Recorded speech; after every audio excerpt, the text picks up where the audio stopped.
Well, it's Australian mango season, and this year Kensington Pride crops are looking superb. Barry from Arnhem Mangoes, who's been working with Woolworths for over 10 years, tells us the weather's been perfect and the season has now begun. And that's great news for mango lovers. Fruit is looking full and round, and the dry conditions have helped make them sweet and juicy. That's this week's Fresh Market Update, brought to you by Woolworths. Find out how Maywell can help your business today. We do assembly for industry, timber products, scanning and confidential document destruction. Let us save you time with product assembly, mail-outs, promotional material and more. Visit www.maywell.com.au or call 4932 8599. Come sail with the Vikings on the rivers and the sea. World of Viking cruise sale now on. Save up to $4,000. Call 138747 or see your Viking travel agent. At Lexhibition, you'll find cars that anticipate your needs. And an offer that does too. Like a 1% interest rate and 1.99% comparison rate on selected models. Welcome to Lexhibition. On now.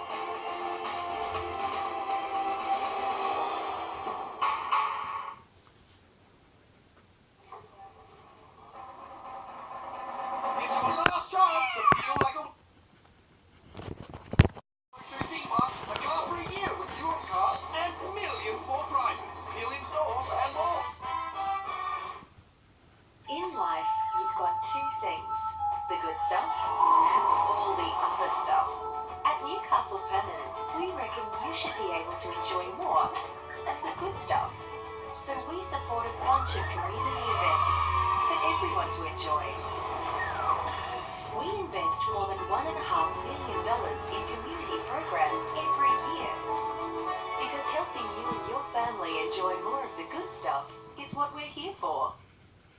The pain was really bad in my knees, my ankles, even in my hips sometimes. And so my mom took me into Good Feet. I got my arch supports, and I was like, where were these all my life? See if they work for you with a free fitting and test walk at Good Feet store, Katara.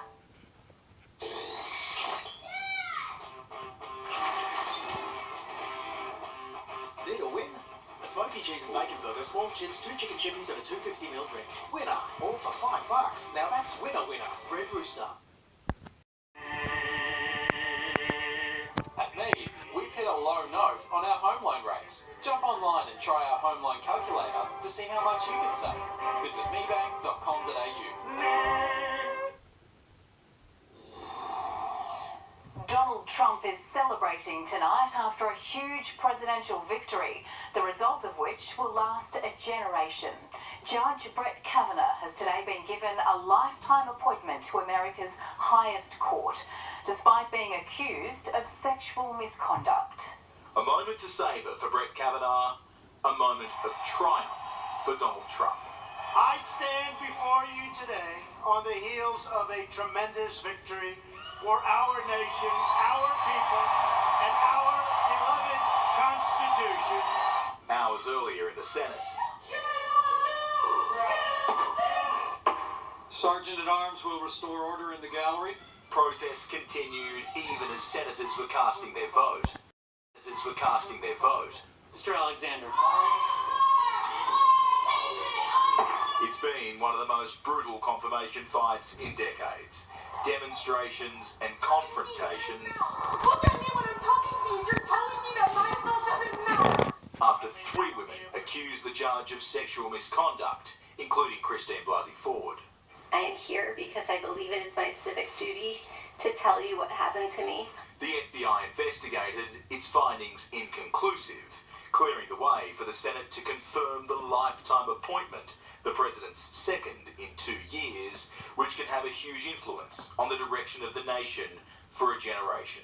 On this vote, the ayes are 50, the nays are 48. The confirmation battle may be over, but anger on both sides remains. It's further fracturing a divided nation with elections now just a month away. In their quest for power, the radical Democrats have turned into an angry mob. You saw that today with the screaming and the shouting. On television, Saturday Night Live lampooned Judge Kavanaugh's testimony.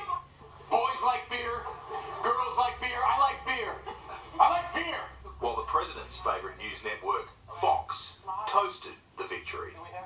Not quite the last laugh. Charles Croucher, NBN News.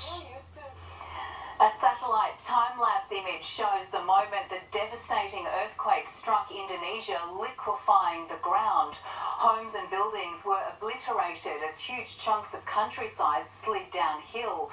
Dozens of bodies are still being pulled from the rubble a week after the disaster. The official death toll stands at 1,649. It's becoming a very ugly battle over perceived lobbying and the use of a World Heritage Site to promote a horse race.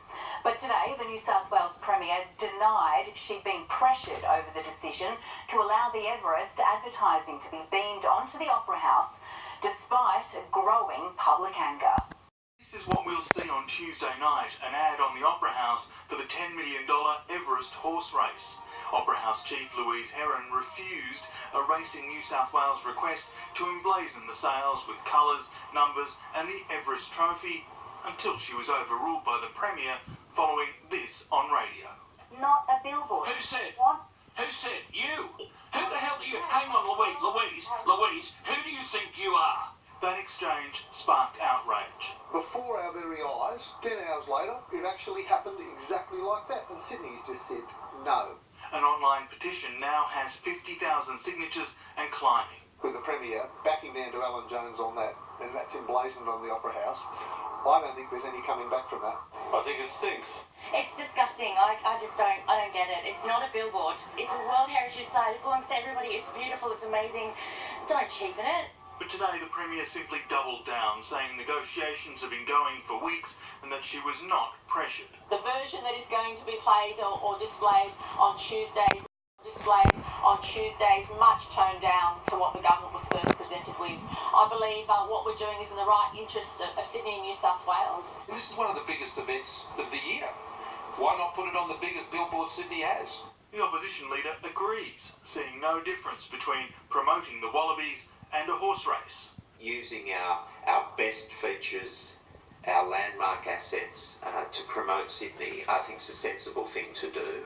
That aside, the opposition leader believes this does highlight the need for a review to set the line in black and white on what is and isn't allowed on the Opera House sales. The Everest will run next Saturday. Eddie Meyer, NBN News.